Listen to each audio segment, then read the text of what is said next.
Tidur mendengkur, siapa yang tidak pernah mengalami hal ini? Masalah ini bisa semakin parah seiring dengan bertambahnya usia seseorang. Jika terjadi sesekali saja, mendengkur tidak perlu dikhawatirkan. Namun jika terjadi setiap waktu tidur, ini bisa jadi pertanda adanya gangguan kesehatan. Gangguan kesehatan ini menjadi penyebab tidur mendengkur kamu. Pertama, obesitas, atau memiliki berat badan berlebihan menjadi salah satu penyebab tidur mendengkur. Hal tersebut terjadi karena banyaknya lemak yang tertimbun di sekitar tenggorokan, sehingga membuat jalur napas menyempit dan menimbulkan suara dengkuran.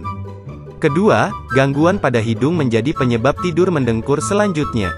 Kondisi tersebut terjadi karena adanya sekat pada area lubang hidung yang membengkok. Ketiga, otot tenggorokan dan lidah terlalu lemah, posisinya bisa saja berbalik dan menutupi jalur pernapasan.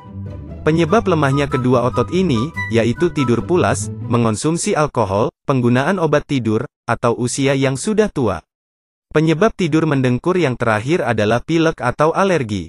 Kedua penyakit tersebut dapat memicu penyumbatan saluran napas di area hidung, dan pembengkakan pada tonsil, amandel.